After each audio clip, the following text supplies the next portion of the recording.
Hagit's first talk is to Christian Aid in London. Israel's peace camp believes in a two-state solution, and so do most Israelis. If two states means an Israeli and a Palestinian state, why is the occupation still allowed to deny this solution? In this film, Hagit details the issues the occupation continues to create. Thank you all for coming. It's a real privilege to have Hagit come, from the Director of Settlement Watch. Many of you who are familiar with the work that Christian Aid has been doing will be aware of the profile that we place on the issue of settlements and their role in continuing to make a possible future Palestinian state unviable. If you want to know the authority on what's happening on settlements, where they are, how they are, the planning, etc., then Settlement Watch are the organisation that you need to speak to, and Hagit is here to tell us all about it. So a big warm welcome for Hagit.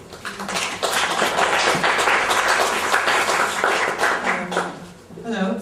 All those dots on the map is Israeli settlements set up by Israel since 67 until today, and a few.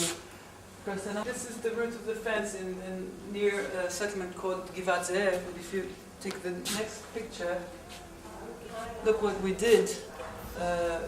It's only an example, but this enterprise is huge. And even if, as people know, in the future, this route of the fence will not stay. It will have to be changed.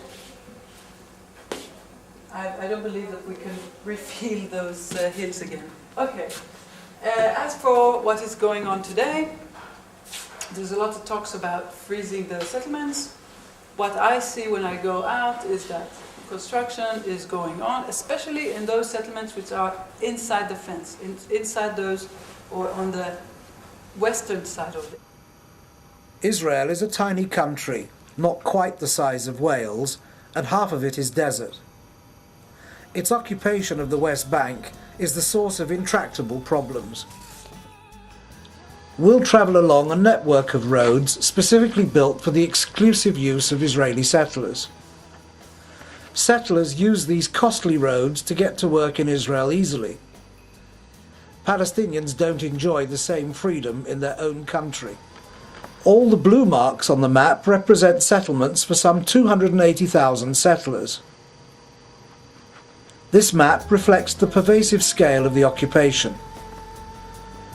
As we see the reality on the ground, we have to ask just what it will take to end it.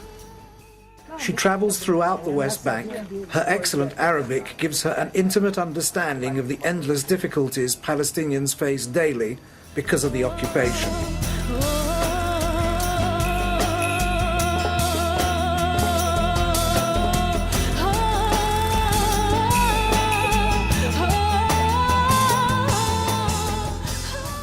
The skyline of this Palestinian village north of Jerusalem is dominated by a settlement.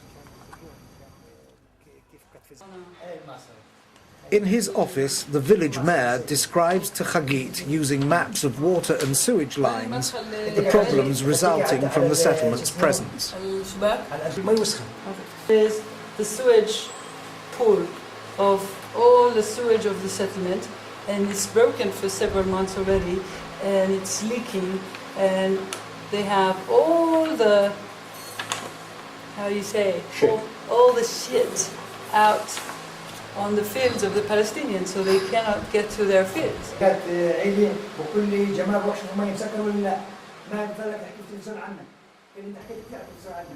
All waters supplied to the village is controlled by the Israeli occupation authorities. So they all have another problem with water.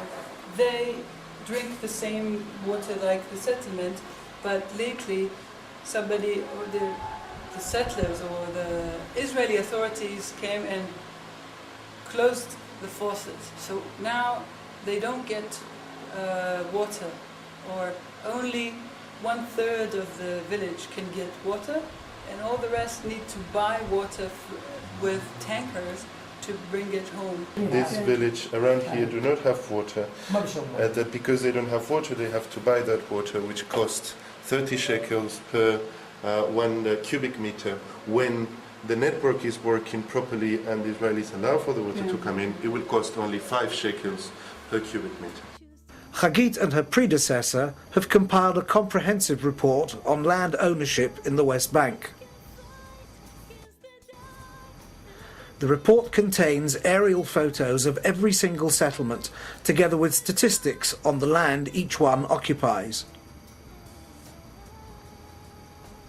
The most astounding finding of the report is that 40% of settlements are built on private Palestinian land. This is not a made-up statistic, but data from the Israeli Civil Administration of the West Bank.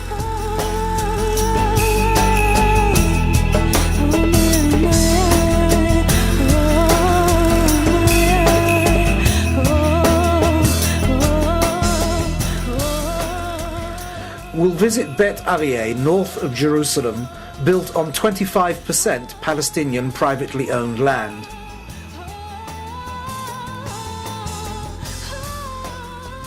We're now entering a settlement called Bet Aryeh in order to see how the construction is still going on. Now,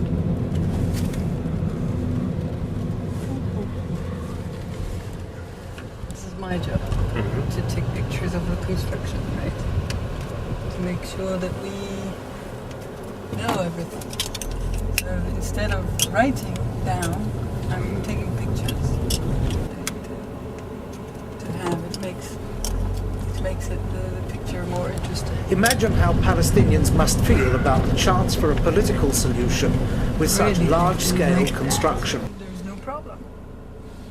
Why not? Let's expand. But according to Israel's government, Israel is promised in the roadmap and in Annapolis and in exchange of letters and everything, Israel is promised to freeze all settlement activity. You can pass on the road that has been almost promised to freeze all settlement activity, at least while the negotiation is going on. However, this is what is going on down here. They're building a new neighborhood in Bet Aryeh. A lot of money, a lot of construction, as if there are no negotiations.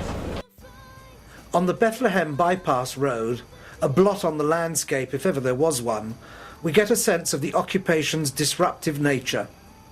This road, this part of the road is closed for Palestinians because there is the wall, which they cannot pass, and there is a checkpoint which is not on the green line, but it's inside the West Bank. A tunnel was built in order to bypass the Palestinian villages and the bypass city, the Palestinian city of Bethlehem, and to enable the settlers to go freely and nicely to their settlements south of Jerusalem. This road made it possible for the settlements south of Jerusalem to expand from 10,000 people in Oslo in '93 to 50,000 people today.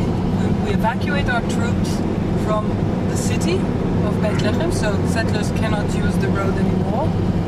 But we did not evacuate any settlement in the interim time. This route of tunnels and viaducts reflects the vested interests of Israeli contractors paid for by the Israeli taxpayer. They believe the army that it's needed for the security of Israeli citizens. This is the Israeli checkpoint, the checkpoint for Israelis, in which you're not really checked. Most of the settlements are